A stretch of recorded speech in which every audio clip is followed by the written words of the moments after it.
Hello.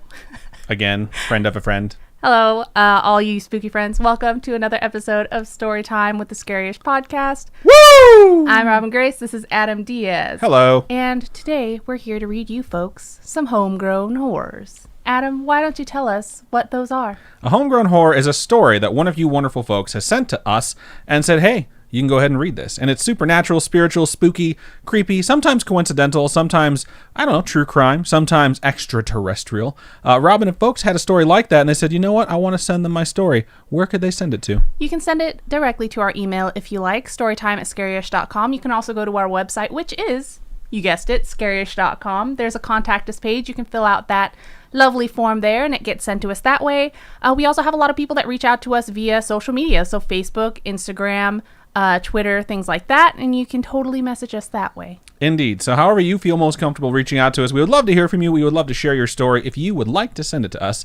We have 4 stories we're going to read tonight. Would you like to go first, or would you like me to go first? I'll go first. Why not? Yeah. I feel like I don't usually. So. You don't. So I'm happy to hear that. So I'm just going to sit back. I'm going to open my beer, and I'm going to listen. So let's do this thing. My bird. Why don't you pop that before so that you can get that noise out of the way? Oh, thanks. Okay. Some good beer ASMR. That's staying in the show. Let's do this thing. Oh, okay. It's like I say the words, let's do this thing, and Robin's like, What? What? All right. Just a little tidbit. This is just for people watching the live show, because I want you to know how much we appreciate you watching the live show. Earlier today, Robin dropped a full roll of toilet paper in the toilet. Don't know how. Why the fuck would you say that? I don't know. I'm just so flabbergasted that it embarrassing. happened. It's like, I've had it happen before, but it's like a full roll during, it's like flushing money down the drain. You know what I mean? It's just like, why would you bring that? Because it's like, I was obviously wiping my ass and I had the fucking roll in my hand. And it's totally not obvious. Okay. You could have been changing the roll. You 100% could have been changing the roll and not actually pooping. I didn't even bring up what you were doing in there. I just said you dropped a roll of toilet paper. It could have been your phone. Could have been worse, but just saying. Yeah. Thanks. Thank you for watching. Let me mark that. God. Let's get into the episode.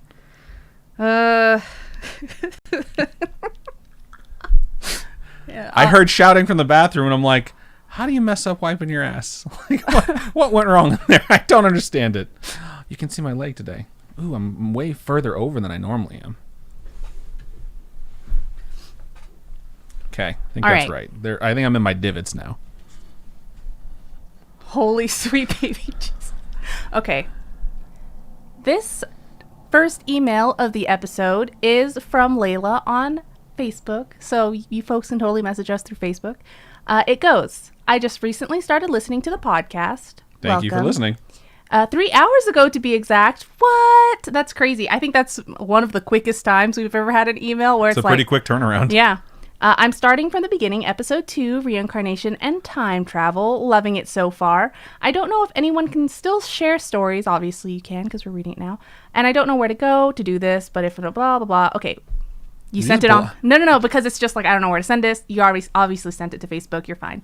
I've told a lot of my family this, but doesn't matter what I say. No one believes me. The first house I remember living in was in a small town in Parma, Michigan. Never heard of that. That's kind of cool. New place. It was a very old farmhouse. No one in my family remembers anything from this house, only me. Uh-oh. Memory loss? It's kind of scary. All they say was it was a house that we lived in, nothing special.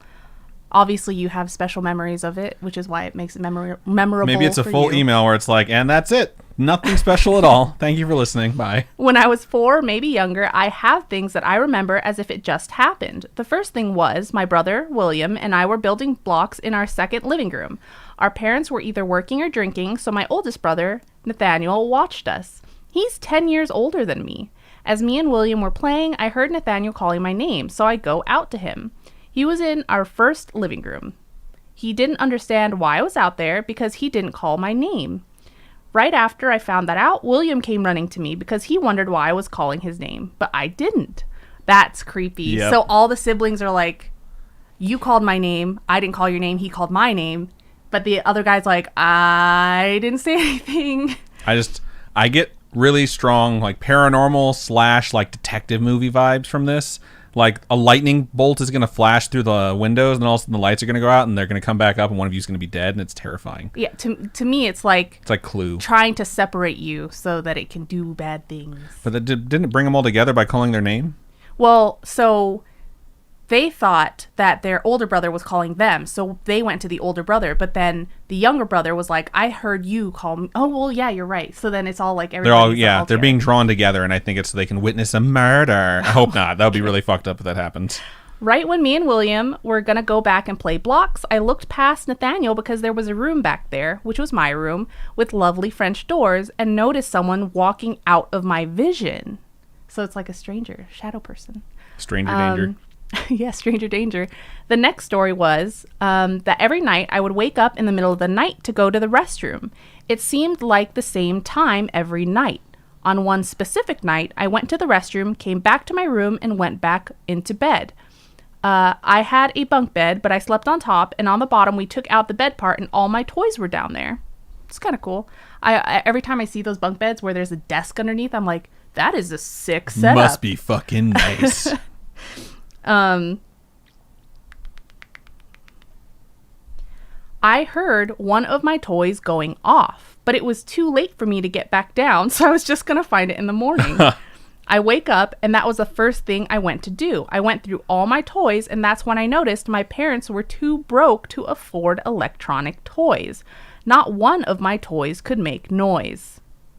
That's creepy. Yeah, it's a little weird. So it's like something was talking down there or making some sort of noise. I or wonder the toys became sentient and they had some adventure to go on in the middle of the night, like in Toy Story or something like that. The last story happened at night too. I was getting up again at the same time to go to the restroom.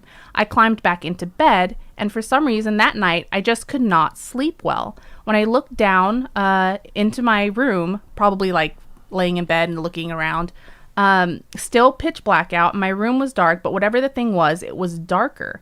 I saw what looked like a man just standing there, their back towards me. It was facing my mirror. Oh, it was just that scene. You probably don't see what I see in my head, but I see this thing just staring into the mirror with its back to it, but you see their back and you see their face in the mirror. Okay, I see what you're saying. That's what freaking so like me out. Harry right Potter now. and the Philosopher's Stone, where you see Voldemort's head in the back of Professor what's his face Quill.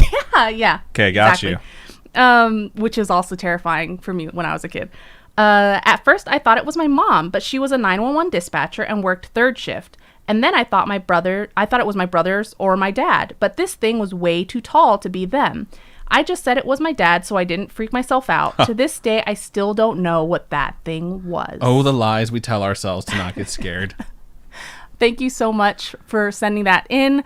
Sounds like you definitely were the one that experienced all these weird things, or everybody else did too, and they don't want to talk about it. Or they've blocked it out. Like, Yeah. we've had multiple people tell us before that they had a story where it was them and another person, and they both remembered it super vividly until one day that person was like, I don't know what you're talking about, bro. Like, I don't remember any of that. I think Ralph had a story like that. And I think that just sort of happens. Like, people just shut it off or forget about it and decide they don't want to remember. So perhaps that's what's going on here. Perhaps you're sensitive and that's why you picked up on that stuff. But either way, thank you for sending us the story. And if you have more, we certainly want to hear them. So thank you one last time. All right, let's look over to Stream Chat and see what you wonderful folks have to say on this beautiful Tuesday. I was going to say afternoon, but it's evening at this point. Did you smack me or was that accident? No, I moved the microphone cable. So for me, what I have to drink here is this whole thing is all Malibu, vodka, and some Cointreau. I don't know how to say it. That orange liqueur stuff. Gross. So that's a lot, this whole thing right here. Because I was just like, I don't want to pour a bunch of shots. We're just going to make a big drink and that'll be it. And then I have pineapple juice, so I'm just going to mix that right now. All right.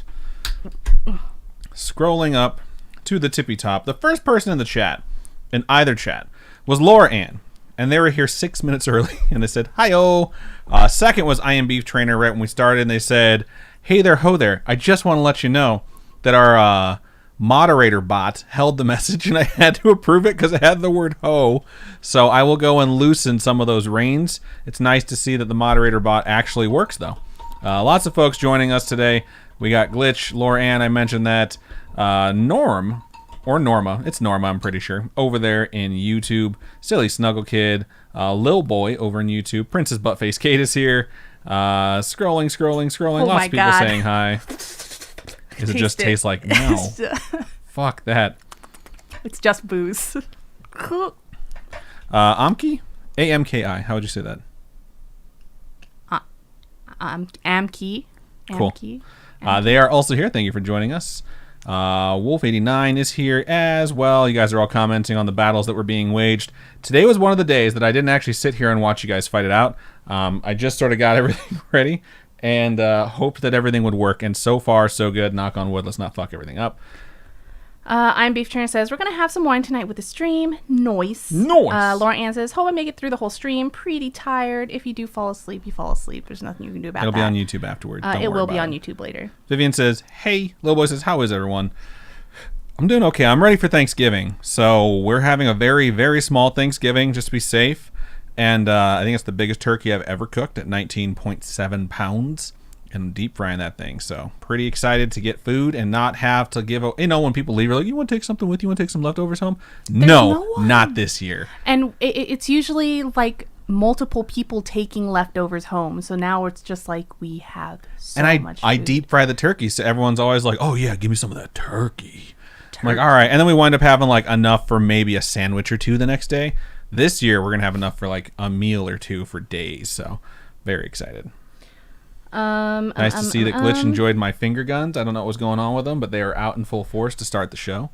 Captain Fake Guy says that woo was so loud. I am so sorry. I noticed it spike. I tried to turn away a little bit and wooed, and I forgot my microphone was still pointing directly at me, and I just saw my audio go like woo.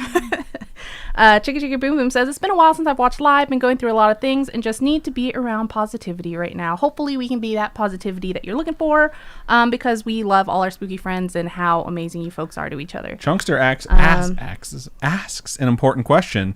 Is that Adam's hoodie you were wearing, Robin? No. That's a fucking lie. That is 100% my hoodie. That was supposed to have my gamer tag on it, but we couldn't stand around and wait for 3 hours for it to get done. So during E3, because we go to E3 each year, I actually go through Microsoft. Microsoft sends me, and I get in different various ways through sexual favors, but I wound up getting about the same credentials as Robin. And we usually pick up a couple Xbox things. So we bought a couple. Did we buy this jacket a different year than the other jacket? Or no, we bought it the same year. I don't know, but what other jacket? I have a bomber jacket. I have an Xbox. Oh no, that's the same year. Okay. And so I bought my jacket, my other bomber jacket that I usually wear.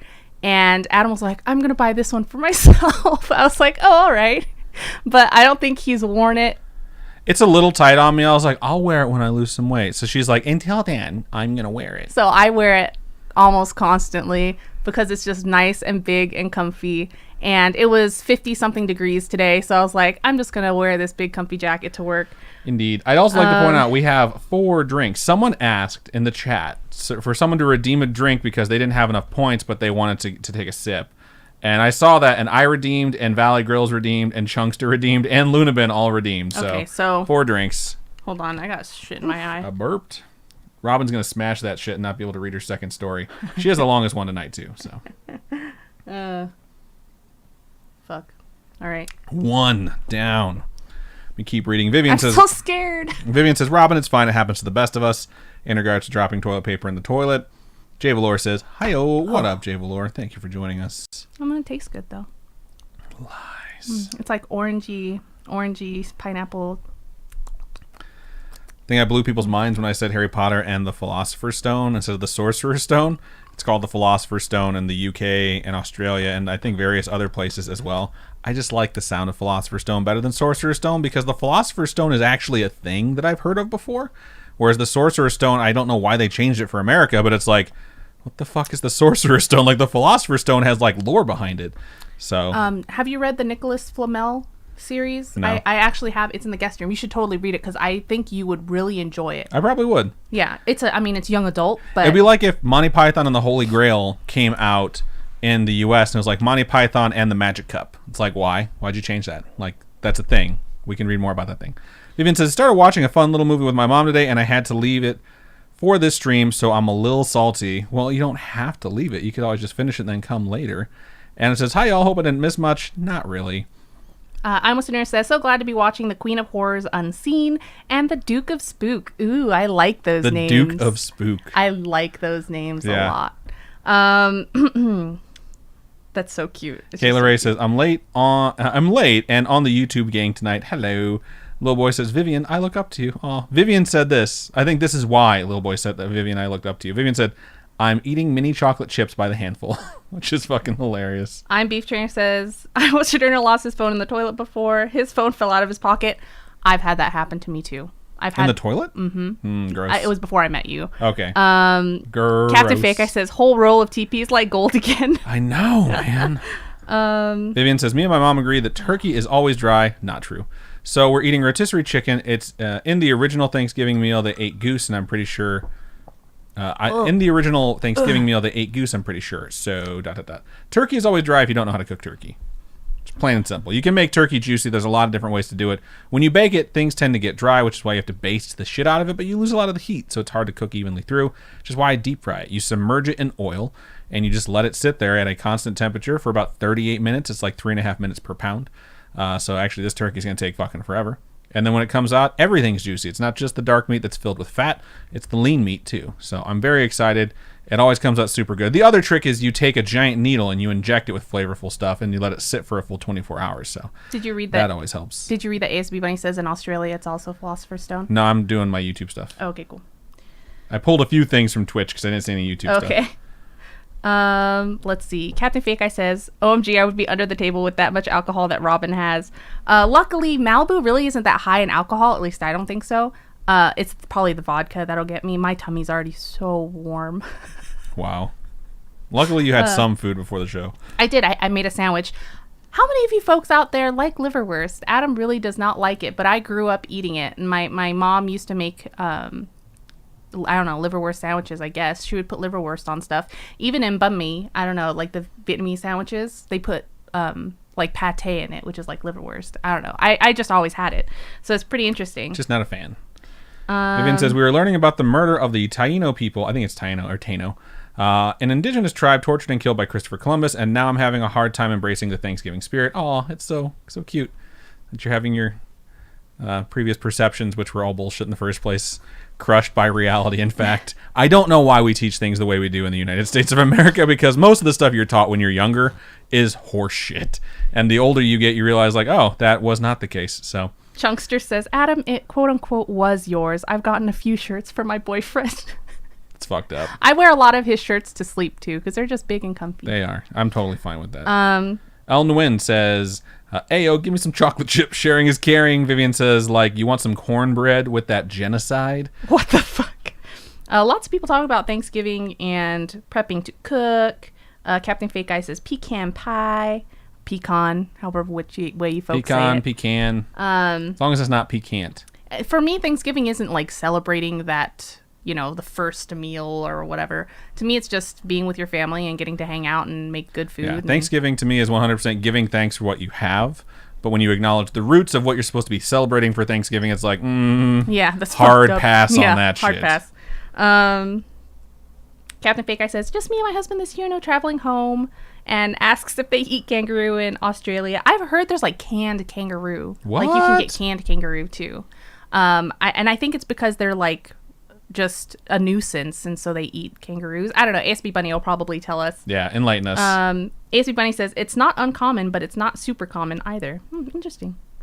Let's see. We got a fifth drink redeemed by Glitch. Fuck.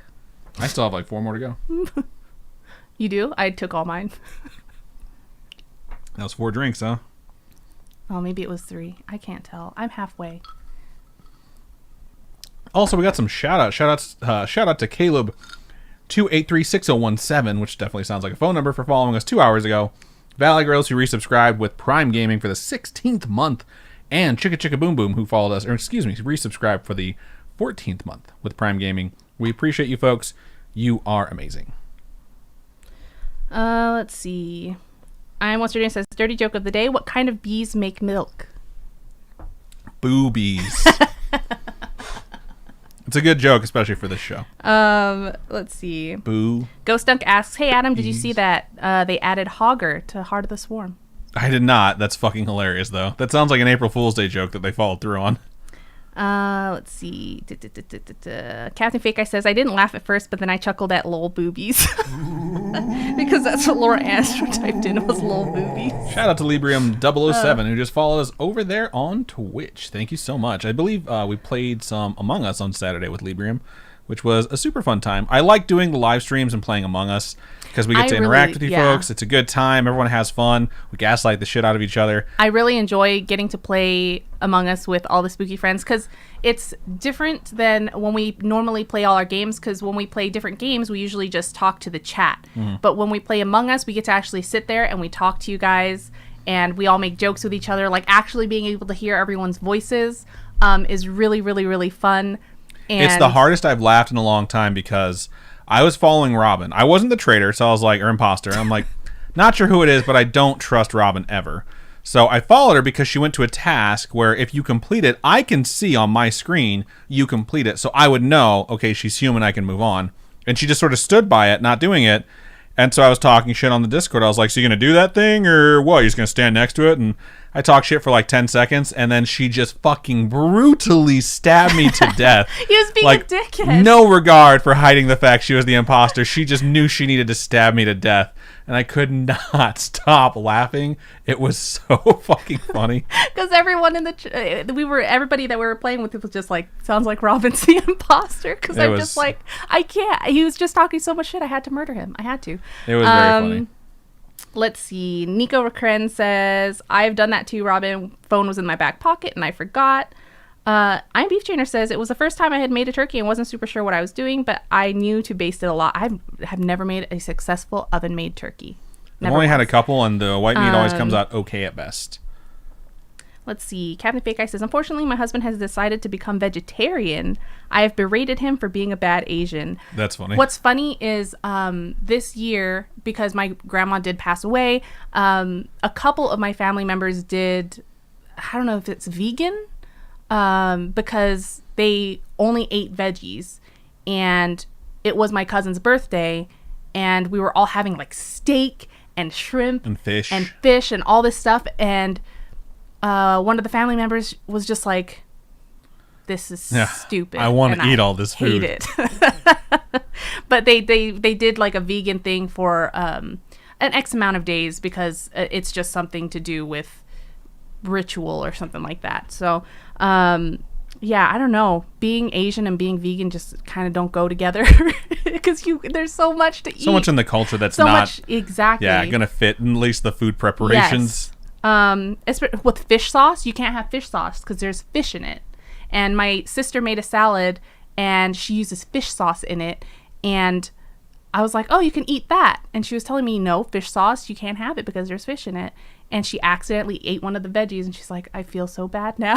If you don't know, it's not something that's going to get held against you. That's what I've always that's what I've always said when it comes to things like Lent. So I'm Beef Trainer says, "Love liverwurst." Yeah. I love liverwurst. I mean, it's so good. Silly Snuckle Kid says, "I didn't know what liverwurst was until I saw Andrew Zimmer." You know, Andrew Zimmer is one of the funniest people to watch eat. I just love watching him eat. What's his show? Bizarre Foods. That's right. Yeah. Gotcha. Captain Fake Eye says, "What the fuck is liverwurst?" How do you not know what it is? It's so gross. Good. It's pate. It's just like, I don't know. It's pate masquerading as lunch meat, so it's just got the texture of mush. Let's see. I'm Mustard Dinner says, "Liverwurst on dark rye with a slice of cucumber." That sounds so effing good. Laura Ann says, "It's okay, but not my favorite. I'll eat it though." Yuck. Just saying. Captain Big Eye says, "It sounds like the worst part of a liver." Chunkster says, "Everclear is no joke. That shit is strong." I've never had that before. I know Adam has had it. What was it? Everclear. Oh, yeah. But I've never had it before. They used to be my drink of choice. I would drink about a third of a Gatorade, a red Gatorade, and then I would fill it up with Everclear, drink that whole thing down. Then I do the same thing again, and by the end of the night, even though I had not spent a whole lot, because I think a bottle of Everclear is like $15, I might have drank, I don't know, half of it, and I was completely fucking smashed. Me and my buddy would both split a bottle of Everclear each night, and it was just intense. Then after like a year and a half of drinking it, we were just like, the warning on the label literally says will cause blindness. So maybe we should switch our drink because this is just like the Everclear Hangover is second to literally none. It's 190 proof, which means it's 95% alcohol. Oh my God. Captain Fake Eye says, used to make jungle juice in college with Everclear. That shit will fuck you up. It's awful. Let's see. Chunkster says, I'm making some Brazilian style beans. That sounds so good. ASB Bunny says, also, kangaroo is more commonly seen in pet food. Interesting. Jay Valor says, I like canned corned beef and hash. Husband says it's cat food for humans. That's hilarious. Corned beef and hash, love it. But I it has agree. to be like, there has to be like a crispy layer on top too. I like when it's nice and fried. You don't like that pate texture all of a sudden, huh? Vivian says, my mom would always ask for chicken livers for her birthday meals when she was a kid. Sweetbreads. My mom also loves chicken livers. I do not. Again, it's a texture thing. ASB Bunny says, kangaroos are such a pest here. Like, I live in a city and I've almost hit a kangaroo with my car. Sounds like kangaroos are similar to deer where I grew up, which is the Midwest. ASB Bunny says, I rewatched the Among Us stream the next day and I'm so sorry how annoying I am. Your own imposter buddy had to report you. That's so funny. Not that you're annoying. You are not. It's funny that you got reported by your own imposter buddy for stabbing me to death. Yeah. Let's see. Jay Valor says, Everclear Jello shots while floating the river will mess you up. That's funny. Little Boy says, we use chicken livers for fishing. That's really smart, actually. That's genius. Captain Fake Eye says, have yet to play this game, Among Us, and learn the young people vocab like sus. It's funny because I swear every 5 minutes we're like, so-and-so's being pretty sus. That's sus as fuck right there. It's pretty sus you've never played it before. It's really fun, and it's like $5 at most, so you can play it on your phone, ASB tablet, Bunny says whatever. they're not going to be able to make it this weekend if there are games again. Yeah, we're going to be playing Among Us again, I think. Liberum007 says Grim tends to be sus, especially since they are orange. Yep, pretty much. Thanksgiving Rod food, says canned corned beef with onions and tomatoes for dinner. God, I cannot wait for Thanksgiving. I'm so excited. I had this it wasn't a dispute really. It was more like an enlightenment that like half my team at work does not like turkey. They only like ham. And I always hear the same thing like, oh, you know what? So-and-so's a really good cook, or I'm a really good cook, but white meat's always dry. It's like, then you are not doing it right. I get you follow a recipe, but there's certain things you can do to keep white meat like moist. One of the things that they had on Top Chef is someone peeled the layer of skin off, which is the best part, and then laid strips of bacon, and then put the skin back on and sealed it. So as they basted it, the fat was just keeping that layer of white meat super juicy. And of course they wound up winning the competition or winning that particular challenge in Top Chef. But I was like, that is fucking genius. I'm a Stranger says my drink of choice is either an amaretto like Di Serono or Baronjäger, which is a German honey schnapps. Hopefully people join us this Saturday. We might as well let you guys know now. We're going to be playing Among Us. If you want to join us, we start at 12 p.m. Pacific. If you folks want to join, you just have to join the Discord. We have like a little game channel where we all chat in, and it's pretty fun. Indeed. Vivian says the stuff I cook is what I call gourmet trash. That's funny. Why don't you go ahead and start reading? Cool. Just been waiting for you to catch up because I've been reading my stuff as it comes across. Have another sip of beer. One more sip. One more sip. This is the way. This is the way. Oh, gross. One more drink. I just redeemed it. Lol. La la la la la la. Oh, that's the last one for the episode. That's 6. At least the last like big drink, because I'll still sip on this throughout the thing. My friend wants to open a coffee shop and call it Sip on My Beans. Just thought I'd bring that up. All right. Ready? Steady. Marked. Stop. No one made you make that trash drink. Just saying. It's all sitting at the bottom, isn't it? No, I mixed it. I used this thing. Yeah, but it doesn't stay mixed forever. It's not like it's constantly swirling like one of those fun tornado things we all had as kids. Yeah, that's true. All right. Those things are fun. I'm going to do this. Did Ready? you use a soda bottle, like a liter, 2 liter? No, I bought one from the fair. Oh, we made ours. Cool. I'm going to do this now. Okay. And boop. All right, so I'm going to get into the next story of the show, and this one's subject is ghost-ish and UFO-ish in Vegas, which is pretty sweet because that's where we are. It starts out like this. Hi, Adam and Robin. Hello. Hello. I'm a new listener, and I am so happy to have stumbled upon your show. Feel free to share these 2 tales on your podcast if you'd like. We would like, indeed. I took a trip to Las Vegas last week to visit 2 very good friends of mine who are getting married soon and just purchased a house out there. I am from Philadelphia. The day I got there, my friend wanted to give me a tour of the house and mentioned that the person who lived there last was an old man who had recently passed away. Did he pass away in the house? Right. I jokingly said something about his ghost. She paused and said, well, it's funny you mentioned that. My stomach immediately knotted up because I literally just started listening to your podcast about 2 weeks ago and I listened to about 5 episodes on the plane ride, so I was already a little on edge. She continued. Go ahead. I'm just like, since you brought it up, let me tell you about this ghost of this guy. We weren't going to tell you about the entity you'll be betting with. By the way, that's your room. Since you mentioned it and now they're aware that you know they're here. The email continues. She continued, when my mother-in-law came to visit, we were sitting on the back patio by the fire pit, and we both saw what seemed to be a shadow walking up towards where we were sitting. It looked like an old man with a hunched back. When we asked our neighbors about the previous inhabitants, they described an old man who had a hunchback. I tried to stay calm, but knowing I was going to sleep in a possibly haunted house kind of freaked me out. A few nights after she told me that story, there was a crazy windstorm. Those do happen here in Vegas. When the weather changes, especially when it's winter to summer or summer to winter, you just get these cold fronts that blow in or warm fronts that blow in, and the next thing you know, rather than getting a bunch of rain, it just gets super fucking windy, 50, 60 mile per hour constant gusts. We had to take the wreath off of the door yesterday because it kept knocking into the door and triggering our dog. She was losing her fucking mind at like 1 a.m. It's so annoying. Anyways, so crazy windstorm. I woke up to a loud banging noise outside of my partially opened window. I was super scared and still delirious from being woken up in the middle of the night.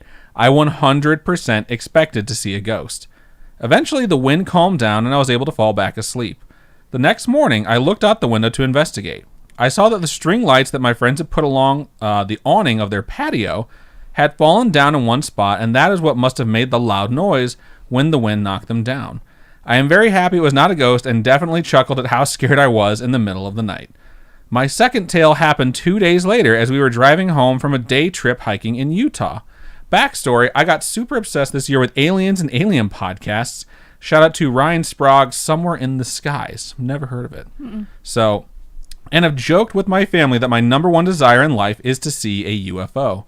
How is that your number one thing to see? When I was a kid, my number one thing was wanting to see a tornado. Like, I really wanted to see a tornado because I thought it would just be so cool to see. You tripping. Like, what? I mean, you grew up in Texas, so, I mean, you see them all the time. I did not grow up in Texas, actually. I grew up in Hawaii. We don't have tornadoes. And then you went to Texas. And then I went to Texas. And there were tornadoes that would happen, like, the next town over. And I'd be like, thank God that's not us because we don't have a freaking cellar. And you were in Texas in your younger days, too, like super young days. Well, I was born there. I was going to leave that part out, but cool. All right. My friend was driving the three of us home to Vegas, and I was absolutely spent from hiking over 10 miles that day. I was sitting in the backseat of my friend's truck on the driver's side, staring up at the beautiful moon and stars as we drove. As we neared the town of Mesquite, I blinked because I saw something odd hovering just above the highway. It was triangular shaped and flat and very dark, but looked like it was made of metal or plastic. There was a red light on one corner and a white light on another corner, and some smaller white lights along the edges. At first I thought, it's weird that someone is flying a drone this late at night, as it was close to 9:30 or 10 p.m. and pitch black outside. As we drove closer, it seemed too big to be a drone, perhaps 2 to 3 feet along each side. Also, it was perfectly still and not oscillating at all like most drones I have seen. Give me 1 sec. Sometimes it's hard to catch your breath while you're talking without having a big in the middle of the episode, which is my least favorite thing to do. Cool. Take a breath while you're reading. I do, but it's not enough. So I just get so excited I got to keep reading. It was right above the highway, right where a street lamp would be, which is what I thought it was after I ruled out the drone theory. But it was a little too high to be a street lamp, maybe 70 to 100 feet in the air, and none of the other street lights looked anything like it. All I could do was stare and wish my eyes were not so tired. As we passed the object on the opposite side of the highway, I rolled down my window and stared intensely at it as we drove past. My friend asked, "You good?" And I said nothing. I was so tired that I thought my eyes must be playing tricks on me. But the more I think about it, the more weirded out I feel. I didn't even tell my friends what I saw until the next day when we were 4 mimosas deep at brunch, and they asked why I'd rolled down the window randomly on our silent drive home. We all laughed about it, and I am still convinced that I saw a UFO, but... Excuse me. We all laughed about it, and I am still not convinced I saw a UFO. But if I did, I'm a little upset that it wasn't more obvious and that an alien didn't wave at us or at least abduct one of us. Weather balloon. Weather balloon, there you go. Explained. I mean, that's everyone's excuse, right? Is that UFOs are just weather balloons. Anyways, just thought these are funny occurrences to happen in 1 week in your hometown. Thanks for your awesome show. Keep it real, Jules. Thank you for sending that in, Jules. Much. I will say, when you really, really want to see something and you see any sort of object that you can't immediately identify, your brain sort of shapes it into what you think you're seeing, i.e. the Battle of Los Angeles. So you see something in the sky and you're like, yep, it's those Japanese invading. It's like there was nothing there. The thing with Vegas is we have an Air Force base. Yes. So lots of planes fly a lot. We also have hot air balloon, fairs, meetups here, where some weekends it's just chock full of air balloons, hot air balloons. And so there's just a lot of stuff in the sky a lot of the time. So who knows really what you saw? It could have been anything. It could have been a UFO, and it was just like, let's hide among all this stuff. Among us, they were imposters. I would rule out hot air balloon because those usually go at dawn. I don't think they like to fly at night, so you don't hit power lines. Yes. But it is a very curious thing to have witnessed. You should have said something to your friends and been like, "Hey, what is that?" And then they would have let you know. I had friends call me because they were freaking out. Like, we see a UFO right now, and I was like, "Describe exactly what you're seeing." And they're like, "It's a bunch of lights super high in the sky, and they're all moving in unison." Was that when it was Elon Musk? It was the Starlink thing. And I was like, all right, let me look into it. Let me see if there's any sort of activity going on over there. It's like, it sure was. It was a bunch of satellites getting aligned for the Starlink thing, which will assuredly be a fucking disappointment. So, in any case, it's supposed to bring internet to like remote areas of the world. Oh, okay. But it's like satellite internet. It's not going to be, everyone thinks it's like, I'm going to upload at 1 billion K per second. No, you're really not, friend. Like, it's going to have to upload to space and then back down to wherever it's going, and then back up, and then back to you. So it will provide internet to remote areas of the world, which is great. But it's not going to be like, fuck Cox, I don't have to stream through them anymore. Like, I'm going to sign up for Elon's internet. Like, no, friend. Okay, so I was watching Kingsman yesterday, or the day before yesterday. So you think Elon Musk is just like the bad guy from Kingsman? No. There's a point where Samuel L. Jackson calls up a guy named E. Is E Elon Musk? I googled to try and find out who E was, because Kingsman's based off of a comic book series, and it's apparently some other bad guy. Okay. That's like yet to be revealed. Gotcha. Or it hints at something else, but it wouldn't shock me if it was like also a nod to Elon Musk. Okay. But gotcha. Who knows? But yeah, thank you for sending that in. Yeah, thank you. Extraterrestrial stuff is always super, super interesting. So before we move on with the show, let's go ahead and move into our wonderful ad break. For those of you who listen to us regularly, you understand. Oh, wait, this comes out Friday. Okay, we're still doing it.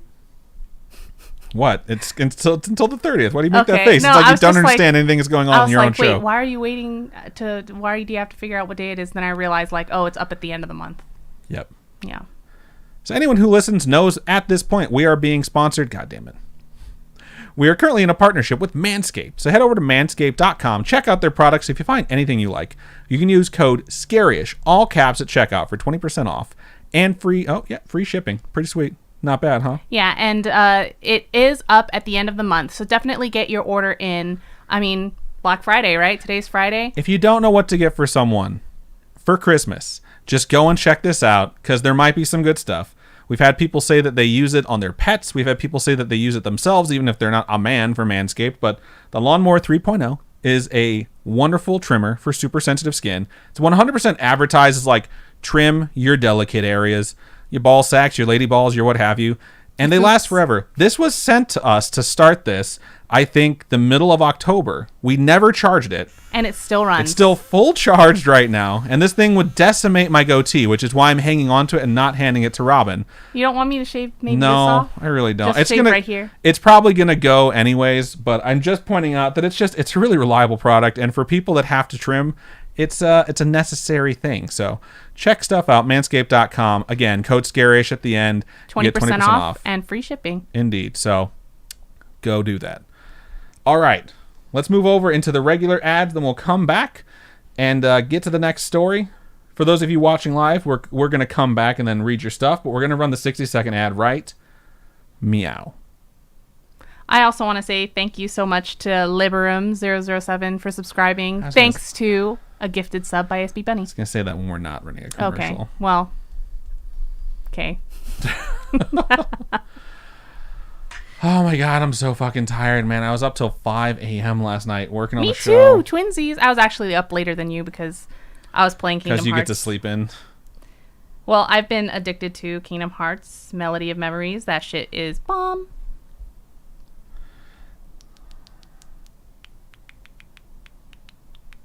Ew. Whew, I am sweating. It's fucking hot in here, man. Okay. So downstairs... It sounded like that one downstairs, downstairs I was cold, so I had to zip the hoodie back up because it was freezing down there. But now that I'm drinking and my tummy's warm and stuff like that, I'm starting to actually sweat, you know? Yep. Because, you know, drinking does that to you. You start sweating. Good stuff. All right, the 60-second ad break should be done, so we can go ahead and give a shout-out now to ASB Bunny for gifting a subscription over to Librium. We sincerely appreciate that. Librium, enjoy your benefits of being a subscriber for the next month. All right, scrolling up so I can see where we had left off. Okay, Texas-sized toast. Got it. I did commission new emotes, so we will have new emotes, hopefully, here. I don't know how many of you love the emotes, but I love emotes, and I love using them. And I'm excited for new ones, always. Indeed. I thought you had more. Sorry. Hip hip. KZ over on YouTube says, sounds like a great name for a coffee shop. Sip on my beans. Not bad. I'm listening and says, I paused Spider-Man Far From Home just so you know how important all of you are to us. That's so nice. I remember there was an interview with Tom Holland where he's like, I made a movie called Spider-Man Homecoming where I had to fly like 4,000 miles to film it. And then I made the sequel, Spider-Man Far From Home, which is shooting 6 miles from my house because it was in the UK. Which is hilarious. Vivian says, I want to start a Mediterranean restaurant and just call it Pita Palace. I would bet you Pita Palace out there already exists. That's cute. For sure. Or I'll sell sunglasses out of a creepy white van and call it Super Shady. That one's really good. Lucifer's Sandwich over on YouTube says, I'd buy. That's a name. Ghost Dunk says, brine your turkeys, people. Brining is really smart, too. Brining is just... You just put salt on it, or...? Yeah. I'm pretty sure you put salt in liquid and you soak it in the liquid. Oh. I'm not sure. Ghost Dunk, let us know what brining is. Yeah. ASB Bunny says, believe me, once you learn to cook human to perfection, you can cook anything. JK. Who said that? ASB Bunny. Yeah, stay away from ASB Bunny, y'all. She's the imposter for sure. Glitch says, I'll be there, but not orange, and won't talk so people don't already think it's me. It's funny. ASB Bunny says, that's sus. Maya says, hi, I made it just in time. Indeed you did. We have 2 more stories to go. La la la la la. I'm What's for Dinner says, I have to have some form of coffee every day or I become a gremlin that's been fed after midnight. I have to have coffee almost every single day. I've been trying to avoid caffeine as much as possible. I'm getting heart palpitations that I don't so much appreciate. So I noticed it was definitely correlating with how much I was drinking caffeine, especially coffee. So I was like, let's just pump the brakes on this a bit. Glitch says, funny you say that because we're under a severe thunderstorm warning here. It's windy as fuck. I miss severe thunderstorm warnings. ASB Bunny says, I have an extraterrestrial story I must send in. You need to send it in. Just send it in to us. Start writing it right now. La la la. Lots of people said I should shave parts of you off. Please don't. I'm Cluster says, I heard the thanks before the ads drop, so you guys are good. Jay Valor says, Adam, sad face, you've never seen a night liftoff. Hot air balloons are lovely at night. Where I'm from and out here, I've never seen night liftoffs. I've seen morning liftoffs, like super early, so it's still dark out. But I've been told by the people like who we've asked before, like they typically try and not fly when it's dark out, specifically because they don't want to hit power lines. But I'm sure there's places where it's safe enough where you can just take off at night and be like, fuck yeah. Chunkster says, I don't know how you guys do it. I need my beauty sleep. I don't know how we do it either. Coffee. I drink a lot of coffee throughout the day. Not drinking coffee is fucking killing me on Tuesdays, man. It's the hardest. It's the hardest day of the week. It's like get into bed at 5 a.m. and every other Tuesday I have to have a meeting at 8. So I'm like, all right, I'm going to take a nap and then be up until my lunch break and then take another nap and then be up until 8:30 our time Pacific when the show's over, and then decide out of stubbornness, like, well, I want to stay awake and do stuff now. I'm going to play video games and watch Keith Eats the Menu. So it's just a rough day. It's Monday nights. Mondays in general are very long days. And then Tuesdays are long because we're exhausted from Monday night. And then we have the stream, so we have to be awake for the streams. Sometimes, though, we take naps before the stream. Sometimes we get a chance to, yeah. Monday and Tuesday are basically one day. At this point, it's like one long 36-hour day. And I'll always tell Robin, like in the middle of Tuesday, like, I'm going to sleep immediately after the fucking stream. I'm so tired. And then as soon as the stream ends and I get the office rearranged so my desk can be worked at again, I'm like, I'll go to sleep in a little bit. And then I'm awake until like fucking 2 a.m. Yeah, but today we got to mount my monitor. Oh, fuck. I forgot about that. I don't want to do it. Change my mind. What else do we got? Scrolling. Captain Fake Eye says, I also get palpitations if I drink too much coffee. I just thought I was anxious. Radio Man says, try tea without sugar or very little sugar. I'm totally okay with tea. It's just the high concentration of caffeine in my system that kicks my ass. Anna says, I'm trying to cut back on soda/coffee drinking too. Jay Valor says, talking about gremlins, my AP at work found me napping under my desk once. He calls me troll now. That's hilarious. Maya says, it's hard to quit coffee. When I do, I get bad caffeine withdrawals. Yeah, it's a real thing. Like caffeine's legitimately addictive. And I had a teacher one time when we had a power outage due to a snowstorm for like 3 days. And we were asking him, like, how'd you guys stay warm? He's like, oh, we weren't even worried about being cold. We literally hand dripped coffee through a filter because they were so shaky because they didn't have enough caffeine in their system and they couldn't they couldn't stand the withdrawals. So I was like, that's fucking nuts. I'm Beef Trainer says, I'm Western Dinner isn't allowed to have massive amounts of coffee anymore, not since he had 64 ounces of cappuccino and accidentally, quote unquote, smacked his supervisor. Wow. Fuck. Anna says, taking up bullet journaling to try and keep track of things. I love bullet journaling. I love planners. So my thing right now is this semester has been really rough and I wouldn't have survived it without a planner. And I've actually been able to kind of take time and sticker that shit up. I've made it into this thing where I put like washi tape and kind of made it nice and pretty and wrote different stuff in it, like different goals I had and things like that. If you folks haven't done bullet journaling or just... What is bullet journaling specifically? It's just kind of planning. It's like a planner, but you put a whole bunch of creativity and stuff into it and you kind of make it your own. A lot of people do a blank book and then draw like the calendars in, draw the weekly dates in and stuff like that. They just make it their own and it's really cool. I love seeing other people's bullet journals. I'm not at that level yet. I'm just like, I will buy a planner and make it cute. But some people are very talented and get really in depth with making their bullet journals and you go. People that do that because it definitely takes a lot. ASB Money says it's like a scrapbook journal almost. Gotcha. Little Boy says, I have to be careful with coffee. Jay Valor says, I was a twat in high school. Changed my mom's coffee to decaf for a science fair project. No regrets. That's a solid science fair project. Chunkster says, I only do 2 drugs, coffee and alcohol. Wow. Anna says, I have an unhealthy love for office supplies. They make me so happy. Every time I have an idea, I used to do this. I don't do it anymore because I got yelled at. I used to buy a 5-star notebook and write one sentence for my idea and leave it there. So I wouldn't forget the idea, but I keep it in my brain because as long as it's still in my head, it's sort of swirling around. I think of more and more and more details for it. And then she was like, why do you have so many notebooks with one line written? I'm like, they're my idea journals. Oh, I just use them for school and I rip out the first page. So shitty. It's so shitty. It's my creative process and she just shits all over it. I don't know where I was going with this. Oh, Glitch says y'all need to check out His House on Netflix. It's a brutal ghost/witch movie. So good to watch. I'm shocked Robin hasn't watched it already.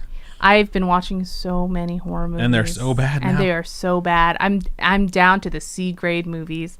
Valley Girl says, it's a combination of bookkeeping, artist expression, and mindfulness. Chunkster says, I find the idea of bullet journal very neat, but I'm so unorganized and lazy. I really think keeping a planner has helped me survive this semester and being able to kind of put stickers in places and kind of just make it nice and cute and expressive and just putting little messages to myself, I think is really nice. And I think bullet journals, if you want to kind of stay calm and just be nice and chill and focus on one thing for a little while, start a bullet journal because they help really you stay nice. Calm and carry on. Gotcha. Yeah. All right. Anna says my bullet journal is a blank book where I draw things in. Just starting out, so it's not amazing yet, but I'm enjoying the creativity. Yeah, it's really nice. You just kind of do your thing, and I know a lot of people will cut out Like, say they get mail from a different country, they'll cut out the stamps from that country and put it in there just to... So, yeah, it's a lot like scrapbooking. It's like scrapbooking. You really put whatever you want in there. It's just this creative process. All right, so I'm going to read my next email. Let me read my last 2 things from YouTube. Vivian says, I've never thought about any decision I've ever made or even planned ahead or ever planned ahead in my entire life. I mean, why do you think I'm eating mini chocolate chips by the handful? That kind of seems premeditated because you had to find them, but still, it's pretty nice. So, good stuff. You know what's really good to eat by the handful? Snow caps. What are snow caps? They're like chocolate chips with little white candy. Have you ever seen those before? Kind of. Yeah, little white sprinkles all over them. Sounds kind of gross to eat by the handful. I will mark it.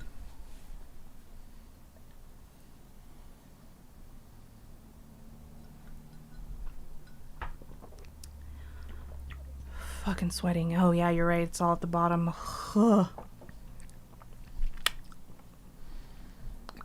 Okay, so we're going to do this thing, or we're just going to sit here with that air? Yeah. All right. Wait, is this the final email of the... No, okay. I got the last one. All right, so the next email here begins, Hi, Robin and Adam. Hello.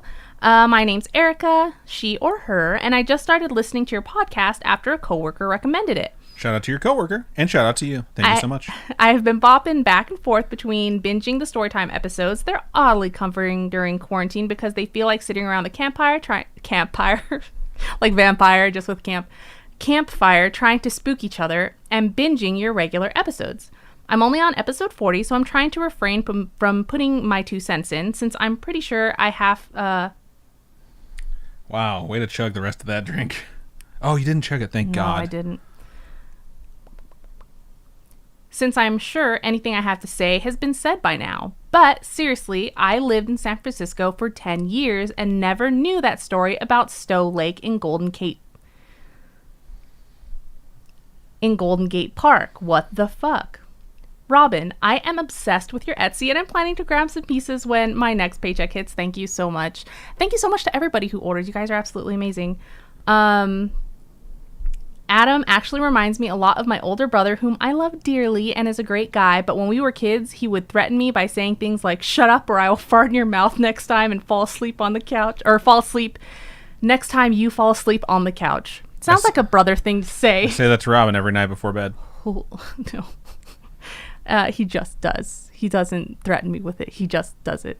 It would disgust our mother and absolutely crack me up. Adam definitely gives me the vibes that he was or is that guy as well, and I am here for it. Actually, there's no technical about it. I am the younger brother, so I had those threats given to me when I was young. But I digress. I was listening to a Storytime episode where you talked about asking the elders in your life their stories. To the youths, seriously do this. It is amazing. And it reminded me of this creepy shit that happened. Feel free to share. When I was in college, I lived in an older Victorian-style house in San Francisco with 3 roommates and a #omen baby, black kitty named Gus. It was a house that had been split into 2 apartments. The top floor was one and the bottom floor was the other. We lived on the top floor. So to set the stage, you would walk in and up a narrow staircase to a big open living room. To the left was a long hallway with bedrooms, a full bathroom, and a big open kitchen that had a swinging door that led back to the living room.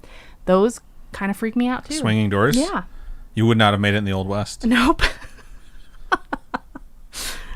In the hall, there was also a half bathroom that we called the airplane bathroom because it was in what I can only imagine, what used to be a coat closet and was tiny and dark. We had been living there for about a month when weird shit started going down. All of the haunting greatest hits. Light flickering, swinging door swinging on its own, disembodied footsteps climbing the stairs at night, Gus losing his kitty shit over nothing. You know, the usual. Cats are bizarre creatures, and they'll do that regardless, but it's definitely scarier when there's stuff going on in the house. Cats are weird, though, because our cat will come in here, she'll meow at you, you reach down to pet her, and she sprints away like you're... It's like, what the fuck are you doing? Yeah. It's like, why are you meowing at me if you are going to run away when I acknowledge your existence? All right. La, la, la, la, la, la, la, la. The most unsettling was the pace that you would hear when you were in the airplane bathroom, and only from that tiny bathroom. It sounded like super heavy footfalls that would gradually speed up until it sounded like running, and usually happened late at night when you were the only one up. This progressed over several months, and my roommates were convinced that our place was haunted, but I was very skeptical. After all, there was a woman who lived in the unit below us who was a raging twat waffle and was up at all hours of the night. I assumed the footsteps were her, and the weird stuff that happened was just old house physics. That's a thing, right? However, I was pretty cool with the landlord, and I spoke to him about the lights, which he checked out and said everything was running perfectly. I also mentioned... Landlords sometimes do say that just to be full of shit so they don't have to do any work, but... I'll let you keep going. I also mentioned that the neighbor was an asshole. She was most likely on drugs, which doesn't make a person an asshole, but she would yell racist slurs at me when she heard me speaking Spanish, and that does make a person an asshole. And a twat waffle. It definitely makes you an asshole and a trot waffle. You're a thought waffle is what you are. Oh my God. He told me that she was in fact terrible, but had moved out 2 months prior, and they were cleaning the place to rent it again. So naturally, I called my mommy immediately because I was convinced a killer was squatting in the unit below us. I explained the situation and poked fun at my roommates for thinking it was a haunting. She said, "That's so weird." And I replied, "Right?" Thinking she meant that it was weird that they were convinced it was the ghost since they obviously don't exist. Then she says, "Oh no, I meant it's weird that you don't think it's haunted since you used to talk to your Nana all the time as a kid." Insert record scratch here. Friends, my Nana died in 1982. I wasn't born until 1989. This woman who calls herself my mother goes on to explain my imaginary friend as a kid. That is absolutely nuts. It's earth-shattering when it's like, oh, you don't remember doing this when you were younger? Oh, there's a movie, Paranorman. Have you ever seen that one? Nope. It's a Tim Burton-esque movie where it's stop animation looking, stuff like that. But the main kid, Norman, in the beginning, you see him sitting in the living room. He's watching a scary movie or something like that. And his grandma sitting on the couch knitting or whatever. And she's talking to him, asking questions about the movie, things like that. And then she tells him to tell his parents to turn the thermostat up or down or whatever because it's too cold. And so he goes to tell his parents that. And his parents are like, "Your grandma's been dead for X amount of time. Like, stop pretending that you're talking to her." And that's what this reminds me of. It's like, you don't remember talking to your grandma? Hello. It's just crazy. Now I feel like I need to watch this because it apparently has something to do with what was going on. I'm wondering what else happens after they realize this. This revelation's got to be just redefining of the character. I grew up speaking Spanish and English, but when I started daycare, I would mostly babble in English when I was playing at home because that is what I spoke most of the day. One day, my mom heard me carrying on half a conversation in Spanish. After she overheard this a few times, she finally asked me who I was talking to, and the scene played out something like this. "Mom, who you talking to, baby?" "Me, the nice old lady."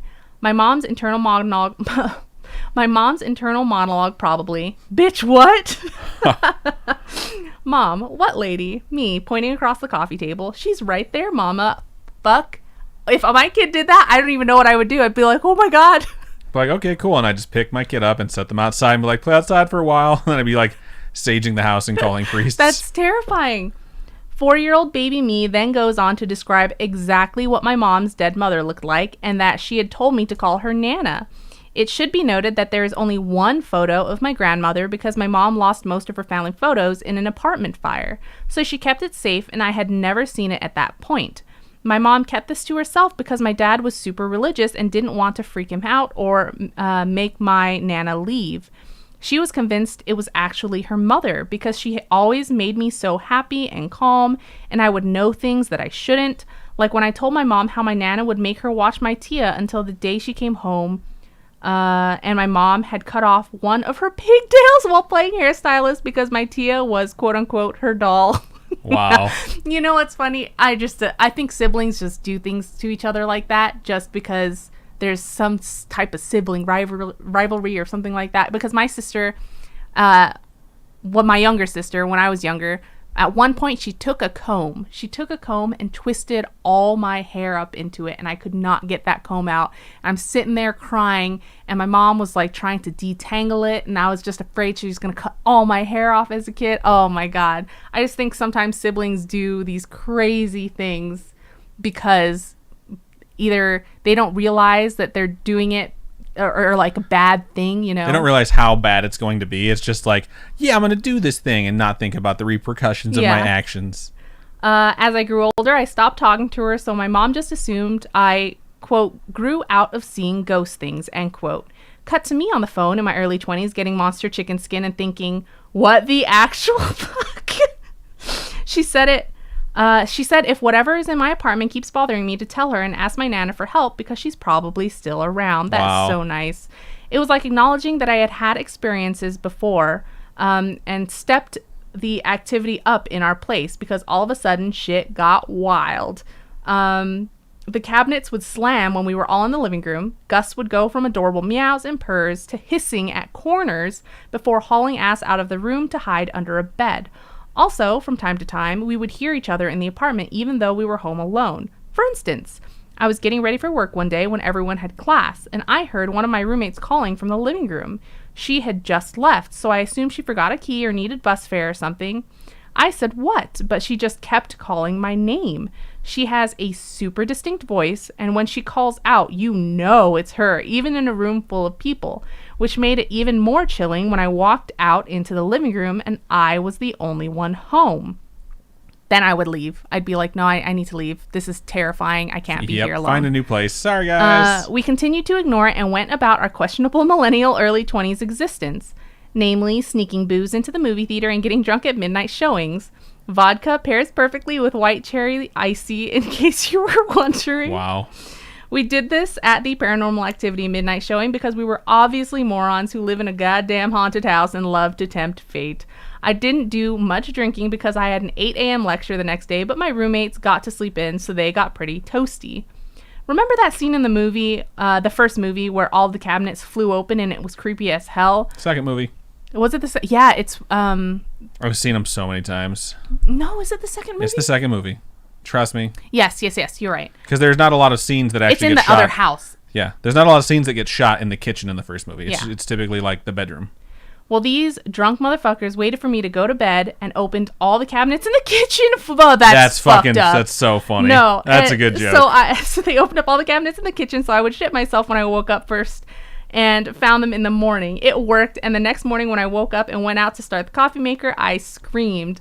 I went around and closed all the cabinets, making sure to slam them to start my roommate's hangovers bright and early. Then I turned around and went to the bathroom to get ready for class. I was in the bathroom for 10 seconds, maybe 30 seconds tops, before I realized I didn't have a hair tie so I could wash my face. I opened the door to go get one for my room. I passed the kitchen and all of the cabinets are open again. Maybe it was my roommates again, but this was a fairly large kitchen with more than a dozen cabinet doors, and they would have had to move inhumanly fast to open them all up and get back into bed without me hearing it or seeing them. Needless to say, I freaked out and went and sat on my bed for a minute before I remembered what my mom said. I sat there and in Spanish said, Nana, I don't know if you're here or if Mom is full of it, but if you can, please help me. What I felt next could only be described as the feeling of getting into a warm bath after a long day with achy muscles. Just warmth and relief. Maybe I was self-soothing and I made that shit up. Or I was projecting because I wanted so badly to feel comforted, but it felt like safety. I gathered my courage and went about my day, but not until after I called my mom and asked her to tell me how to get rid of the ghost. My mom sent me holy water from a cathedral in Mexico because it works better, apparently, and some of those saint candles with the Virgin de Guadalupe on them to help ward off whatever was in our house. We ended up sprinkling holy water around and smudging the apartment because when in doubt, sage it out. Fuck, that's such a good saying. When in doubt, sage it out. Okay. Not much happened after that could not be explained, but I would often dream of my Nana in that apartment, and I am definitely less of a skeptic now. I am so grateful that my Nana, who by all accounts was an absolute badass of a woman and an amazing single mom, still has my back from beyond the grave. Moms, am I right? It's adorable. Sorry the story was so long, but thanks for reading it, and thanks for making the pod. Maybe next time I can send some of my mom's stories. She has tons from when she worked in a hospital, and even a La Llorona sighting! Yes, please. Much love, and keep on creeping on. P.S. To my knowledge, my brother never actually farted in my mouth, but the threat was enough to deter annoying behavior. We are both in our 30s, and he still threatens me with flatulence. Yes, he's usually drunk when he does it. Yes, our mother still hates it, and yes, it still cracks me up. Thank you so much for sending that in. That is so freaking funny. It's such good stories. Thank you so much. I definitely got a chuckle out of a lot of it. Yeah, that was excellent. And absolutely talk to the elder people in your life and ask them what their stories are. And I'm going to go ahead and give a shout out to the person who wrote the email. Send in your mom's stories. We absolutely want to hear them, especially the La Llorona sighting. I'm super curious to see what that's about. Too. So thank you one more time. That was fantastic. All right, let's look over into Stream Chat, see what you folks had to say. I saw a lot of chat scrolling by, but I couldn't read it because it's been like obscured on my screen. Lunabin says, I have a Togbook, which means a collection of things. I fill it with cool words I discover, quotes, weird dreams I've had, story ideas, really anything that's interesting to me. That's really freaking cool. And I think a lot of people should do stuff like that because it's relaxing to kind of put your thoughts out on paper and kind of your dreams and your motivations and your goals. It's cool. Nice to be creative sometimes. Indeed. Lucifer Sandwich over on YouTube says, I love snow caps whenever we went to the movie theater.